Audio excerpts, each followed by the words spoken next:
आप देख रहे हैं न्यूज इंसाइडर 24/7। आइए नजर डालते हैं देश और दुनिया की 20 बड़ी खबरों पर। ईरान के रेवोल्यूशनरी गार्ड कॉर की जानिब से दावा किया गया कि उसने कुवैत और बहरीन में अमेरिका की 8 अस्कारी तंसीबात को मिसाइल और ड्रोन हमलों का निशाना बनाया। ईरान का ये कहना है कि ये कार्रवाई अमेरिका के नए हमलों का जवाब है, जबकि अमेरिका ने इल्जाम लगाया कि ईरान ने सीज फायर की खिलाफ वर्जी करते हुए एक ऑयल टैंकर पर ड्रोन हमला किया, जिसके बाद ईरानी अस्करी मकामात को निशाना बनाया गया। कुवैत और बहरीन ने भी मिसाइल और ड्रोन हमलों की तस्दीक करते हुए कहा कि उनके दिफाई निजाम ने कई हमले नाकाम बनाए।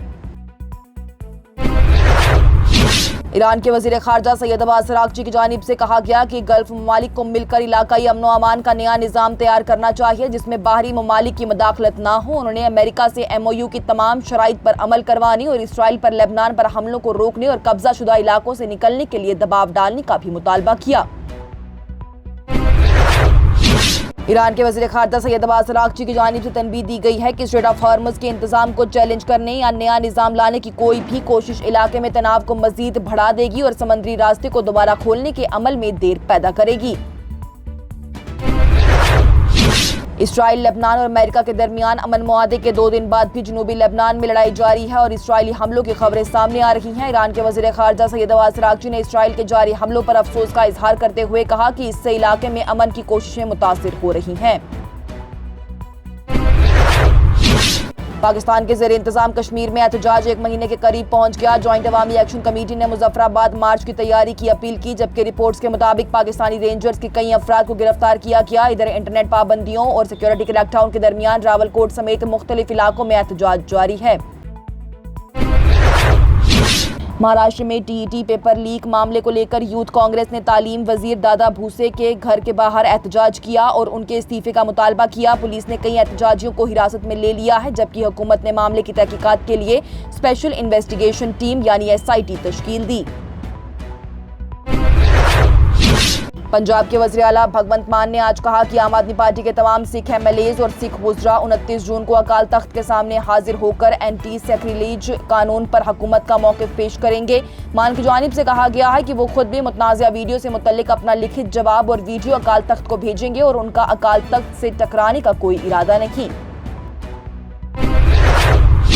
क्लाइमेट एक्टिविस्ट सोनम वांगचुक ने दिल्ली के जंतर मंतर पर भूख हड़ताल शुरू कर दी। यह एहतजाज कॉकरोच जनता पार्टी की तरफ से इम्तिहानी बेज़ाब्तियों और तालीम वजीर धर्मेंद्र प्रधान के इस्तीफे के मुतालबे को लेकर किया जा रहा है। एहतजाज में तलबा, नौजवान और किसान रहनुमा भी शामिल हुए।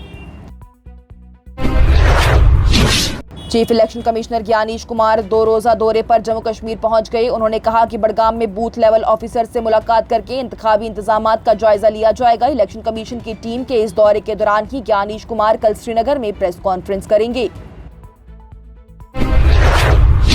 पाकिस्तान के कराची के गुलिस्तान जौहर इलाके में सिंध रेंजर्स के मरकजी दफ्तर पर दहशतगर्द हमला हुआ। पुलिस के मुताबिक हमलावरों ने गाड़ी में गेट से टकरा दी, जिसके बाद ही फायरिंग शुरू हुई। वहीं हमले में 3 रेंजर्स एहलकार और 6 दहशतगर्द हलाक हुए, जबकि एक हमलावर जिंदा गिरफ्तार किया गया। वहीं जमातुल अहरार उसने इस हमले की जिम्मेदारी कबूल कर ली।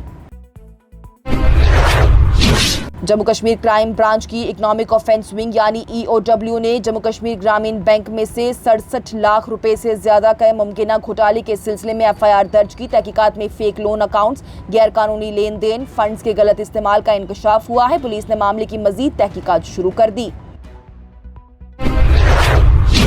जम्मू कश्मीर हुकूमत ने आउटसोर्सिंग को लेकर मुखालिफत के इल्जामात को बेबुनियाद करार देते हुए कहा कि तमाम मुस्तकिल सरकारी भर्तियां सिर्फ JKPSC और JKSSB के जरिए मेरिट और शफाफ तरीके से होती हैं। हुकूमत के मुताबिक आउटसोर्सिंग सिर्फ जरूरी अमले की कमी पूरी करने के लिए की जाती है और ये निज़ाम साल 2015 और 18 के PDP BJP दौर से चला आ रहा है। वहीं साथ ही हुकूमत ने बैकडोर भर्ती के इल्जामात को भी मुस्तरद कर दिया।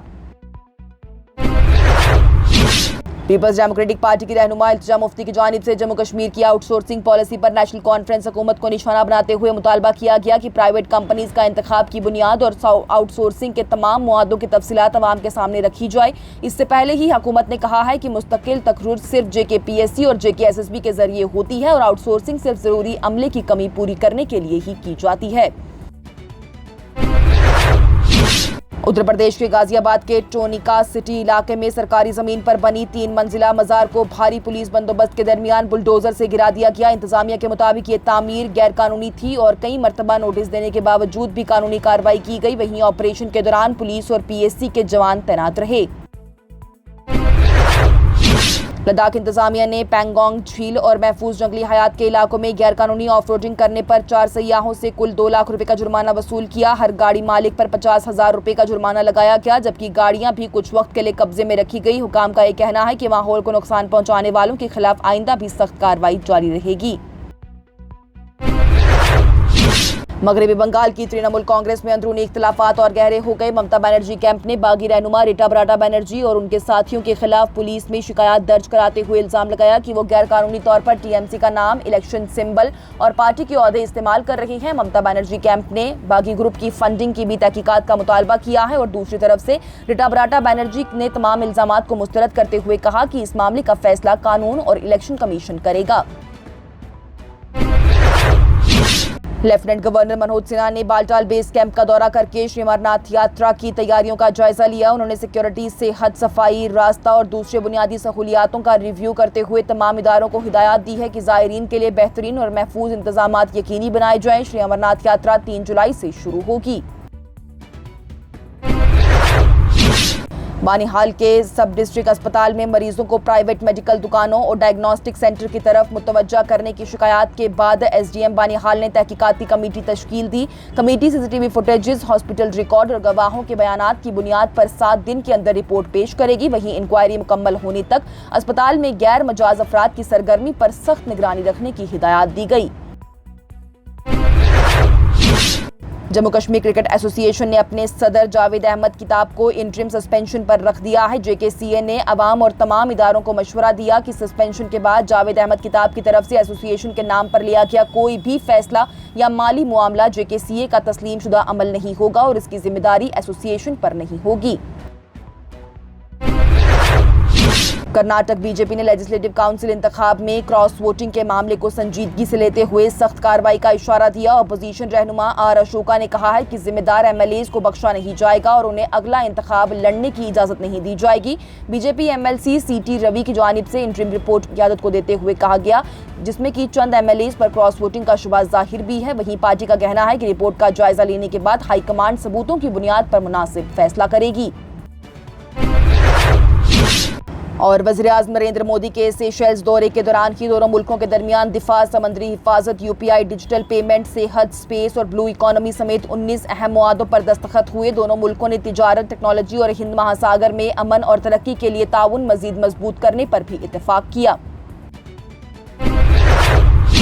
इसके साथ ही टॉप 20 हेडलाइंस का ये मरहला हुआ इख्तिताम पजीर। दीजिए इजाजत। लेटेस्ट अपडेट्स के लिए देखते रहिए न्यूज़ इनसाइडर 24/7।